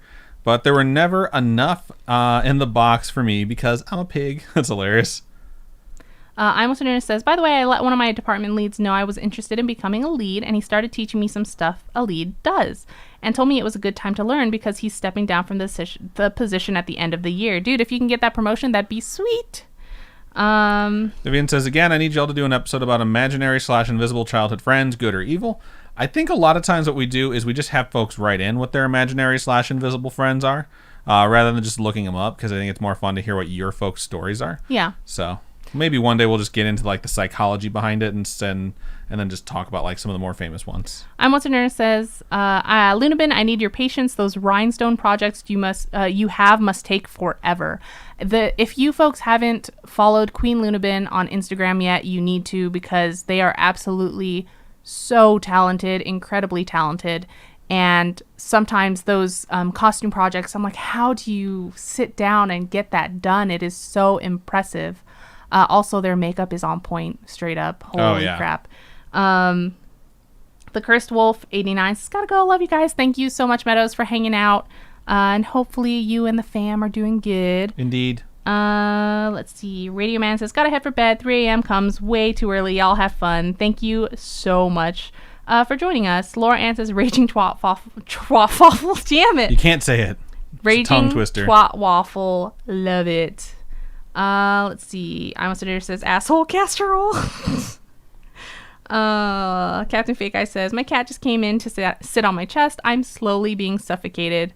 Suffocated with love. I love our cat, but her paws are like little needles, and you lay there and she wants to come lay on you, but as she walks on you, it's like stabbing you with each little toe. Last night I was just about to go to sleep. Like, I lay down in bed and I was starting to roll over, and she ran into the room and jumped on me and laid down. So it's like, well, I can't fucking move now, and I had to lay there and try and fall asleep uncomfortably.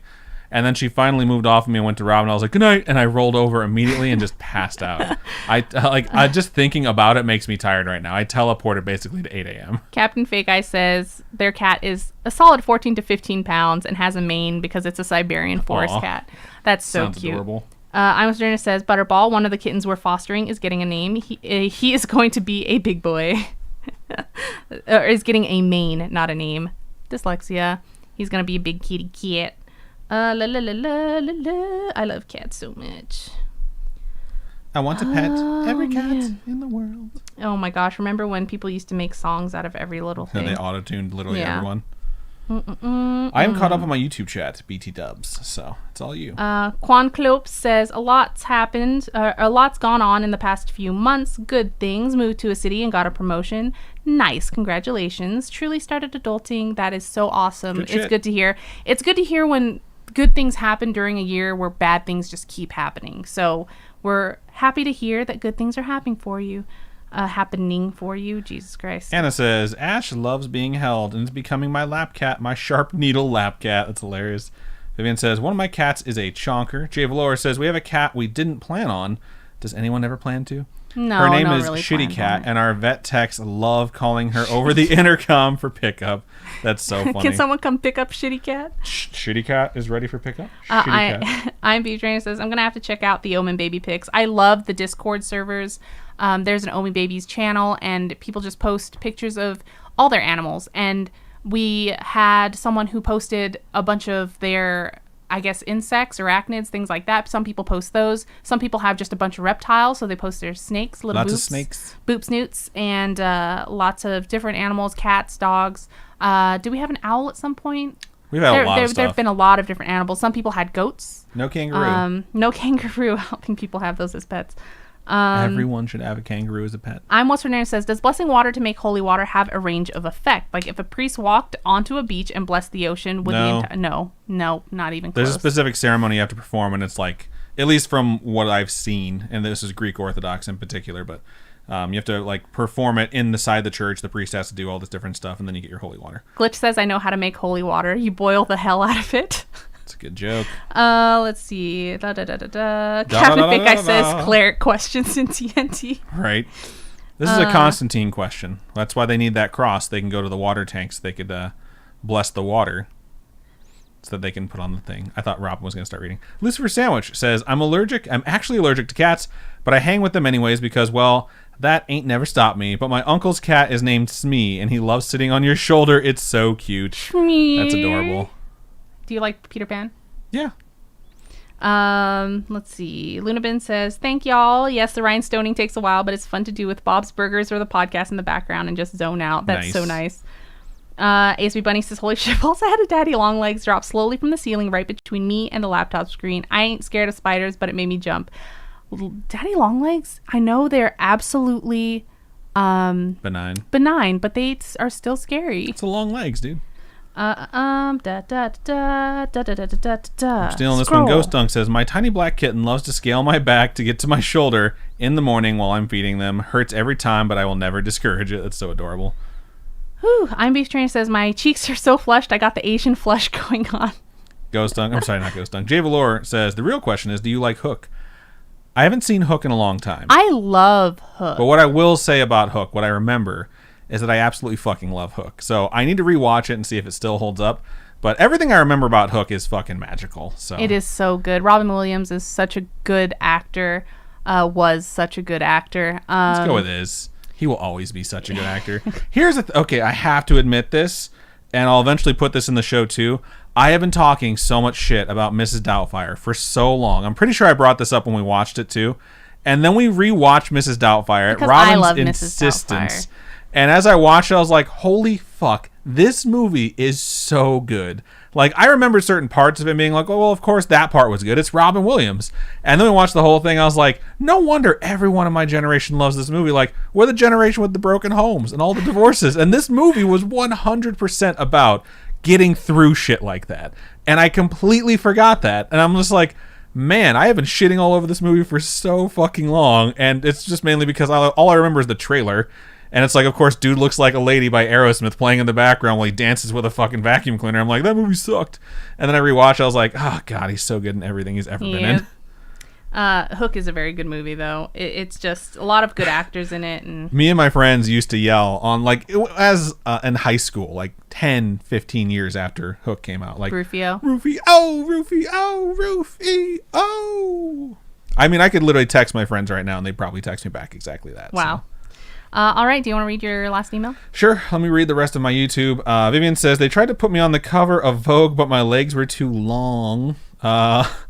Little Boy says, now I have that stuck in my head. Vivian says, we knew you'd come around, Adam. That's hilarious. All right. I am going to read the last one. After that, I'll read the YouTube chat, and then we'll do Marbles on stream to end the show. My eyelids are twitching. I'm so fucking tired right now.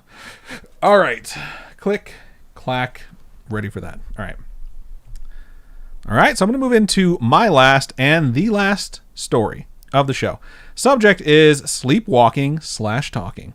Starts out like this. Hello, Adam, Robin, and spooky friends. Hello. Hello, and all the spooky friends yell hello wherever you're at, even if it makes you look crazy. You can read this on the podcast. My name is Carly, and I'm 20, and I'm from Utah. The day I'm typing this is Halloween Eve 2020, so happy early birthday, belated by the time you read this, to Robin and my dad. Aw, nice. I first off want to say how much I love this podcast. I found it on Spotify. Shout out to Spotify. It's actually written in the email. And I've been listening since the beginning of 2020, maybe the end of 2019, so pre-corona.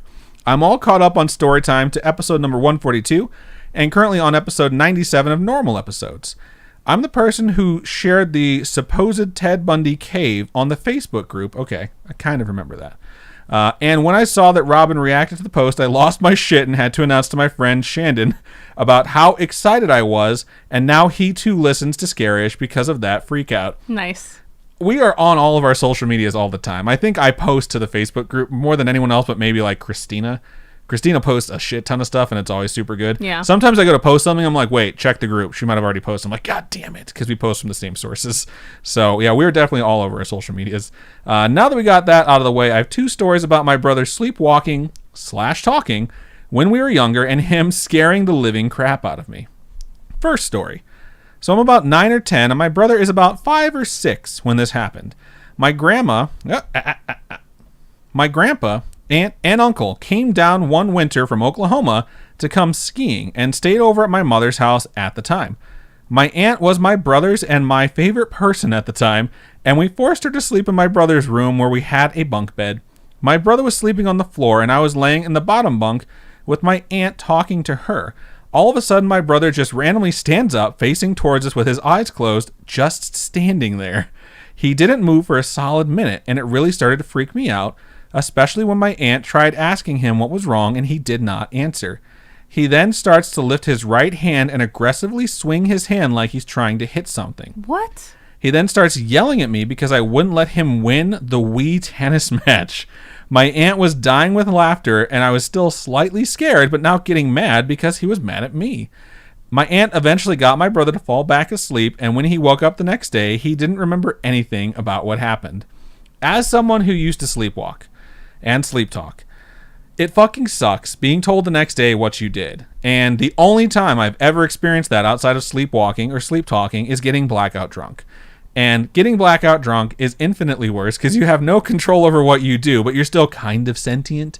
So you might have flashes. And after it happened to me, I was like, I never want that to happen again. Because it was like the sort of anxiety and fear that I had when I was a kid when someone would tell me you did this like when you were sleeping. Or I'd wake up and it wasn't the place where I fell asleep. So I feel bad because I'm sure in the morning when you guys were like, do you remember doing this? It was so silly. Your brother was like, no, because that's how I used to be when I was a kid. All right. Last story. I believe I was 13 and my brother was 10. We now lived in a different house that creeped me out since the day we moved in, with it being old and kind of in the middle of nowhere. I never liked the house because my room was in the very back with no door, near the back entrance of the house. The back door locked from the outside, but still could be opened from the inside. This will come into play in the story. I had my bed in the corner of the room next to where my door was supposed to be, and by the window.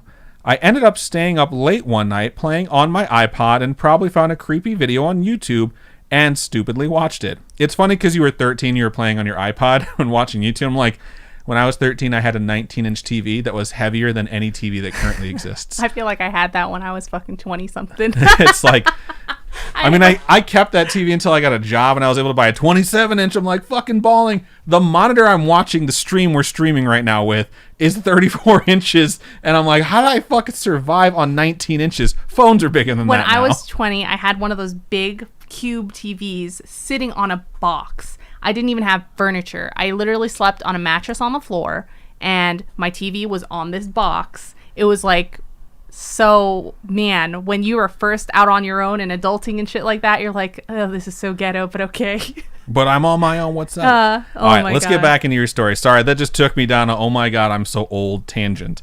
All right, so you're 13. You're watching creepy videos on your iPod. All right. I was scrolling through Facebook trying to make myself less scared and try and fall asleep. I heard faint crying coming from outside my window and froze. I tried to ignore it and pretended that I heard nothing until I heard knocking and more crying coming from the living room window, which scared me even more. I couldn't hear the crying make its way... Nope. God damn it. I could hear the crying make its way almost around the whole outside of the house. I tried even harder to ignore it because I wasn't mentally prepared to see a ghost at the age of 13. I heard the crying at the front of the house again and got a little brave to walk to my mom's room to tell her about it. I saw something go past the living room window, still crying, now saying, "Mom." I run past my brother's room and noticed his door was open and he was not inside. I get upstairs to my mom's room and wake her up, saying I heard crying outside, and that I think it's my brother, but not 100% sure it is, because for all I know, it could still be a ghost child, and I'm sending my mom out to investigate it. As me and my mom are slowly walking back downstairs, we hear banging on the front door and someone screaming out, "Mommy!" My mom rushes to the door and finds my little brother on the front porch crying his eyes out. So somehow I didn't notice my brother sleepwalk past my room and walk out the back door and get locked out. He says he woke up outside and couldn't open the door and got scared and started to cry. Aww. I honestly don't think I was able to fall asleep that night because I was so scared about the possibility of seeing a ghost child. Thank you for reading my stories. Hopefully they weren't too long. I'm typing this out on my phone so it looks super long. Also, sorry for any spelling mistakes. Don't worry about it. I tried my best to proofread, but dyslexia is a bitch. I will eventually send in another email about the time I think I had sleep paralysis, because if I included it now, it would definitely be way too long. Until then, keep on creeping on, and talk to you later. Send it in. Yeah, go ahead and send it in now, because you've had your first story read. We definitely want to hear about it.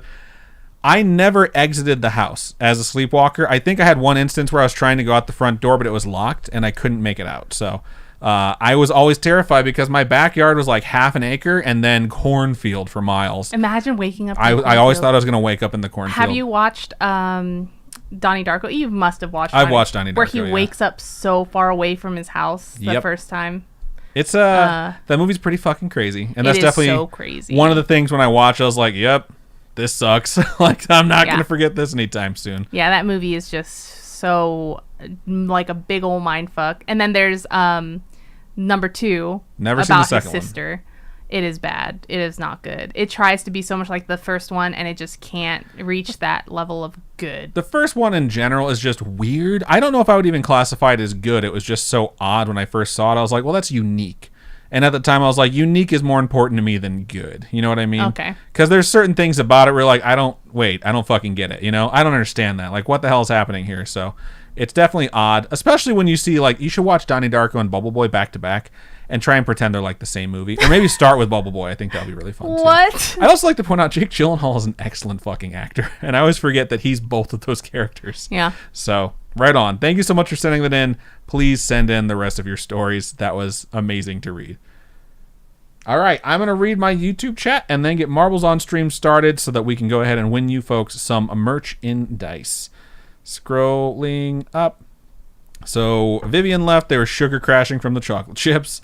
That will happen. Scrolling up, scrolling up, scrolling up, scrolling up. Oh, God. I see David McClams in the chat and it says, got a joke for you. Oh, God, okay. All right. That was the first thing, too. David McClams says, got a joke for you. Vivian says, yes. What kind of game system did Martin Luther King Jr. have? I hate you so much. I already know what you're going to say. What kind of Malcolm Xbox? That doesn't even make a lot of sense. They're two different people, David. Jesus Christ. Scrolling. Vivian left. People said bye. Lucifer Sandwich says, I feel you. I stuffed my face with candy for an 8-hour car ride home today. I could bust, but adios. Vivian on the way out said, stay safe, stay sweet, and stay scary-ish. Goodbye, and remember, you are loved. Jay Valor says, I felt old this week because I had my students watch the OG Jumanji. Yo, that Jumanji is so freaking good. The new Jumanji doesn't even hold a candle to this. Not even the close. Old Jumanji. Like, Robin Williams is just so good. And David Alan Grier is so good as the cop in that movie who used to be his friend. All the people in that movie are great. Young Kirsten Dunst is really good in that movie. Okay, That's Kirsten Dunst? Yes. I wasn't finished, by the way. Oh. Jay Valor says, had my students watch OG Jumanji, they couldn't wrap their brain around the idea that the game could come out into the real world, which was the whole fucking premise of Jumanji until the new ones. That's infuriating. What? They couldn't wrap their head around the concept of the game coming out into the real world. The game affected the real world. How because is that? in the newer one, you get sucked into the game like fucking Tron. Yeah. It doesn't affect the outside world. So they couldn't figure that out. Huh. It's annoying. All right. David said it'll be like dial-up. Elon Musk providing 2021 dial-up today. Seriously? Like, it's just... Starlink is so dumb. Okay, anyways. I am done with YouTube. I'm going to let Robin read her stuff. All right. Shout out to Woo Scaryish who resubscribed using Prime Gaming for the 18th month. Thank you so much. Awesome. Thank you. A bunch of people are talking about Invader Zim in the chat. Quanclope says, doom, doom, doom, doom, doom. I've never seen Invader Zim.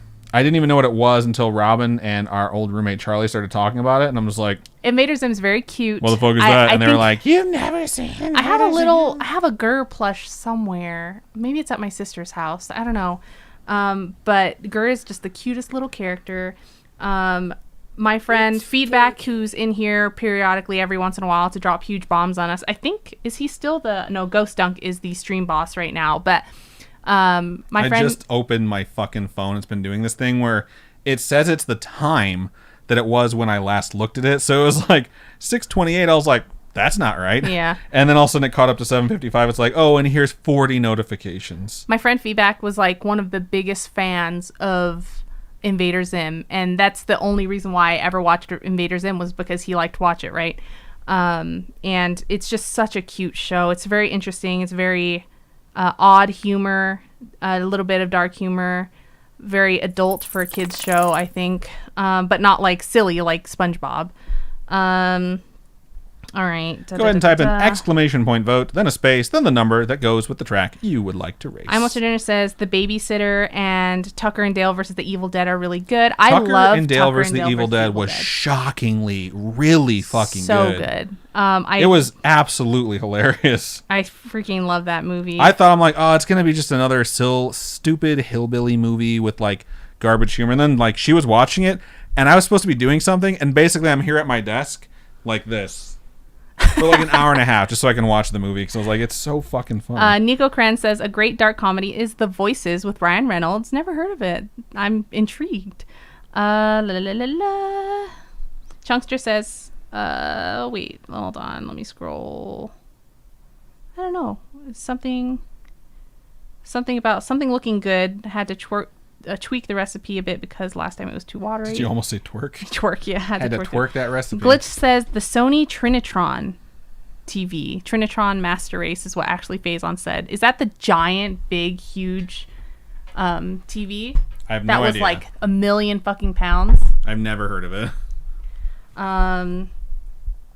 Captain Fake Eye says, oh, to be 20 again. Definitely was sleeping on a mattress on the floor and owned literally one dresser and a desk. I don't even think I owned a dresser or a desk when I was 20. I never slept on the floor on a mattress, but my mattress was on a bed frame that was like $30 and was basically plywood. So if I moved, it was like... I think when I moved out to Hawaii for the first time as an adult, I was living with my boyfriend at the time, and it was a box spring with a mattress on top. In this tiny room, smaller than this office. That sounds awful. And it was so tiny. All we had was a dresser. And it wasn't even our dresser. It was his dad's dresser, obviously. It was just obvious to literally any of us. Oh, I don't know. I just didn't own anything. I had that fucking box that was under the TV and some clothes. That's all I owned. It was crazy. Shout out to 52DZ who just resubscribed for the 27th month. Thank you so much. Our leading track right now is kind of a theme of what Robin was going through when she moved out to Hawaii on her own for the first time. It's called Shattered Dreams. We'll let it scroll one more time. If it comes back to Shattered Dreams, that will be our track. Glitch says, kids these days will never know the sound of turning the TV off with the static. Yeah. You turn the TV off, and then you heard the crackling of the screen, and then you can see all the static coming off of the TV and touching it, and you just like all the static while touching the screen. Fuck yeah. Kids will never know what that feels like. I'm Student says, what about the sound of the static when you touch the screen right after turning it off? It actually Faison says, and the lights briefly dimming when you turn it on. Oh my god, kids these days will never know the struggle. When you turned off your TV and it like oh my god went down to a focal point in the center of your screen that just had a little bit of light that slowly faded out. Like you killed something that was sentient. Oh, man. All right. Shattered Dreams is going to be our track. Actually, Faison says CRTs were the radiation-emitting, retina-searing best thing ever. And if you left your game paused for too long... It burned the screen. It burned the screen, and you'd have that image sort of residing there forever. That's why screensavers were literally invented. They were screensavers to keep screens from getting permanent burn on them from just leaving the same screen up. Working at GameStop, they had something called GameStop TV, and... it would have like the same stuff in the corner constantly. So anytime, I forgot about that. Anytime it would go to a different scene or something like that, it would have that burned thing in the corner. It was crazy. All right, some quick stats. Shattered Dreams, average time is 2 minutes and 6 seconds. World record time, 1 minute and 29 seconds. For Spooky Friends, 2 minutes and 6 seconds, almost identical. And Robin did it in 1 minute and 39 seconds, only 10 seconds off the pace. So let's try and set that fucking record, folks. Chunkster says, my house smells like bacon, a blessing but also a curse. That's so funny. All right, exclamation point play to join in the race. Quanclope says crispy or floppy bacon. I am one for crispy bacon. I like crispy bacon, but I like the center to be... It's got to be crispy. Not crispy enough where I can fold it if I want to. It can crack, but I don't want it to just shatter into a million little bacon bits. That's too much unless you're putting it on a sandwich. I'm Western says, my mother-in-law likes bacon undercooked and soggy. Blech. That's no so thanks. gross. No. That's so gross. Oof, no. All right, there was some stuff in YouTube. Lucifer said it was the best part of the TV, but sadly we had to get rid of it in regards to something higher up. I had an old box TV, and I loved the static because I'd go near it, my hair would go whoosh, and it was like I was electrocuted. That's hilarious. Man, trying to connect an SNES to modern TVs is a fucking nightmare. That's why you get the SNES Classic. Oh my god. We have the SNES. My younger sister, has the SNES. There's one in our garage right now, along with the Dreamcast. What the and fuck? We were trying to play it a long time ago, and we were trying to connect it to one of those new flat screens, and you need so many converters for that. It's so many converters, and it's still shitty quality. you finally get it done. You're like, oh yeah, this is what it looks like. You know what? Donkey Kong Country, best game. Maybe it was Donkey Kong Country Returns. The one where you have the mine carts. All right, you have 20 seconds to join in by typing exclamation point play. That was my favorite SNES game, to play the maps with, or the tracks with the mine carts. I almost missed my own race. I would have been so pissed off. All right. 21 marbles, not too bad. Let's see how long this takes us. La la la la la la la. People are saying Tucker and Dale versus the Evil Dead is hilarious. It is so good. It's not versus the Evil Dead. Versus Evil. Dead or versus Evil, whatever. Evil Dead's a different movie. I was gonna say that would be a completely different type of movie. That'd be a good movie though. Those three together, how fucking amazing would that be? That would be pretty awesome. All right, Lunabin starts out in the lead with Robin right behind. On the other side, Chunkster and Glitch are fighting it out. But I think pretty much everyone has a chance right now. Laura Ann is in the back, but a few bumps in the road. And I love that picture. They can obviously be in the lead. That is a really good picture. I didn't even notice it. I was too busy staring at the marble. Lunabin says, I'm getting ready to move out on my own since college, so I'm stressing. Hopefully it'll be all right. Once you get bills figured out, you realize how much nicer it is to just sort of live on your own. So me and Robin are like neck and neck, like Ford versus Ferrari over here. I don't know which one of us is which. I'm Westerner says, question for Robin, do people in Hawaii laugh out loud, or do they just do a low ha ha ha ha? That joke has been everywhere. Let's see. Captain Fake Eye says, oh wait, no, hold on. Captain Fake Eye is in the lead. However, Robin's Ghost Ball is way up there, and I do not think we're going to be setting a new record because she got knocked around by that fan blade, which was actually a speed boost for her. Chunkster says, I can't process milk now, which is sad because I love milk products. It seems like a lot of Asians are lactose intolerant. Ghost Dunk has been eliminated, which is unfortunate. Because I know my sister definitely is too. I think just a lot of folks in general are lactose intolerant. Amki587 has been eliminated as well. We are not meant to drink milk from a cow. It's not something that's supposed to be going through our system. Yes, and that's the At this point, problem. we haven't had cows domesticated for long enough or some shit like that. And Captain Fake Eye takes the victory. Does not take the record, but that's okay. Ashley Faison and Librium fall off. Captain Fake Eye, ASB Bunny, Glitch, Laura Ann really tried and got knocked back. I come in fourth. David is fifth. I'm What's Your Nurse says that game was Donkey Kong Country 2. It was so freaking good. It was. I love those. Holy shit. Those minecart Lunabin almost finished and then just got obliterated off the side of the map. That seemed quite unfair.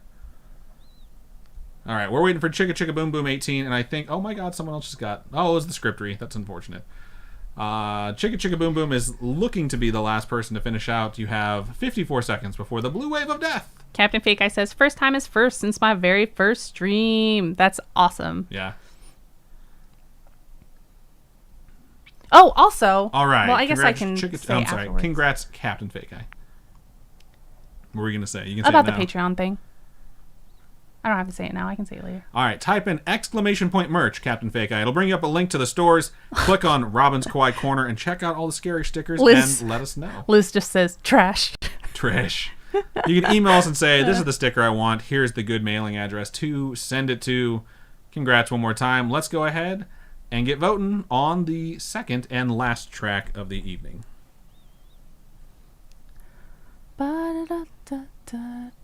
Well, I don't know if I want to say it later or now or just say it now. I can't make later. that decision for you, dog. Okay, so if you're a patron, even if you're not a patron, you can join Patreon. But right now, I have a form up, and I don't know how long I'm going to have that form up because I want to have everything shipped out in time for Christmas. But right now, if you're a patron, there's a form on there where you can choose all the stuff that you would like to purchase of Patreon content or Patreon merch. So whatever I've sent out for patrons, so like the Mothman keychains, Wendigo keychains, all that stuff is available for patrons to purchase instead of just Badge of Honor patrons and above receiving them, because they do receive those too. But if you folks would like to order that Patreon stuff, you can become a patron. It's only $1, and you can fill out that form. I send you a PayPal invoice, and then I pack everything up and ship it out. So that's a way, if you folks have missed items in the past, you can get your hands on it, like the Mothman keychain or the Wendigo keychain. The bloody side of it is so fucking cool. Yeah, so yeah, I really like it. It's really cute. The bloody side of it's really cute. It's really cute to see this cryptid covered in blood. But if you folks want to get your hands on it, you can. So you can go to patreon.com/Scaryish Podcast and kind of fill out that form, and you can get stuff that way.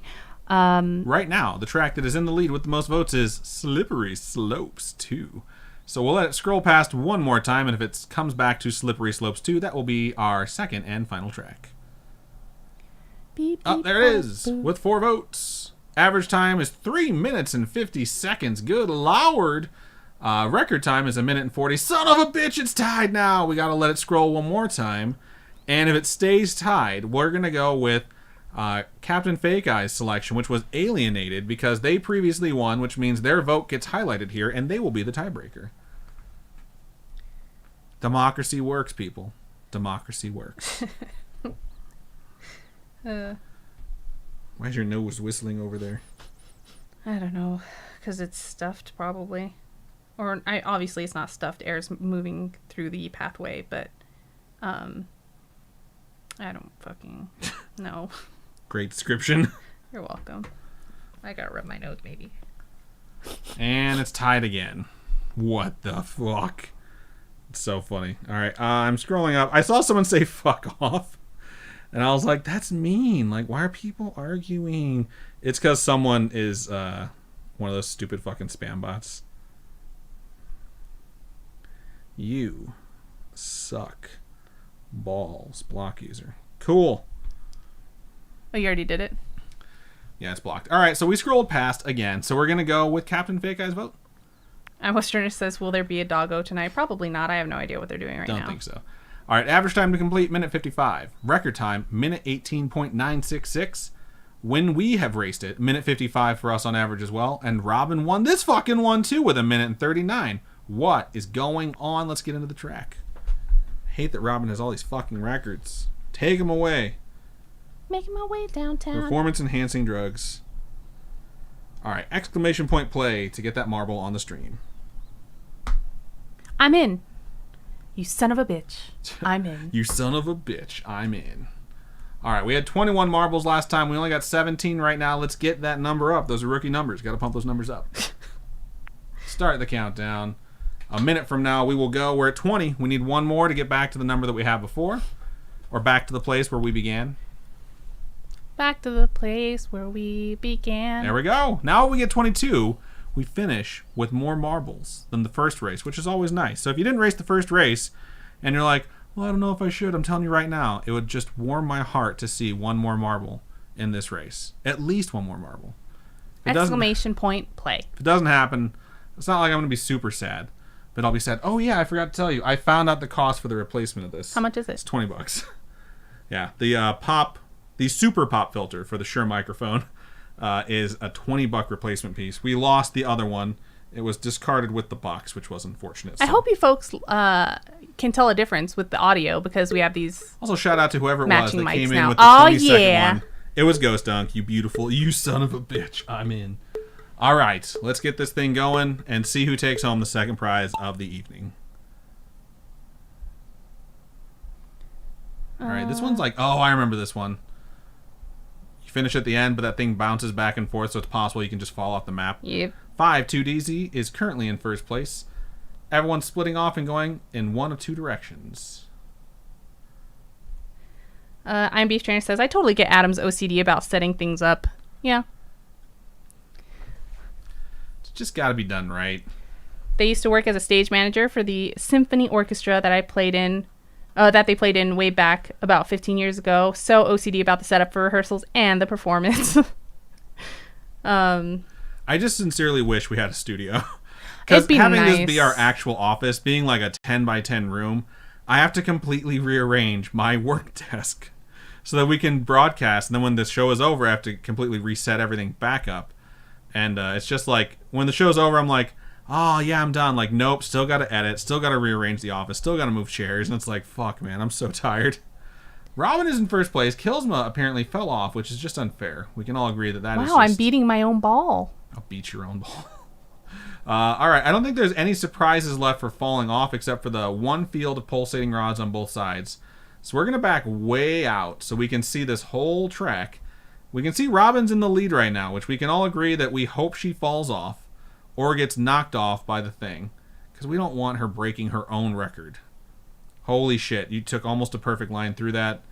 Actually, Faison over there, though, is going super fast and fell off. Son of a bitch, Captain Fake. I tried to take a shortcut. Oh, myself beat myself. Robin fucking wins again. Second place is me. This game is fucked. I hate it. Chicka Chicka Boom Boom is third, so you will take home the prize. The script says, I'm stuck. This is bullshit. 5-2 DZ is fourth. Woo Scaryish is fifth, and we'll watch the rest of them trickle in. Top 10 collect points on the season. Actually, Faison says, yeet. Yeet.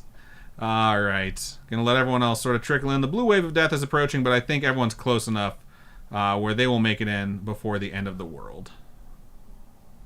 It's so funny because it's like, it seems like so easy to land in there until the very end when people just start falling off. We'll see if Glitch makes it in. It's really satisfying seeing the balls go back and forth. It is. It caught you at the very last second, Glitch. So final results, Robin wins. Kilsma says, the shit's rigged, streamer advantage. That's funny.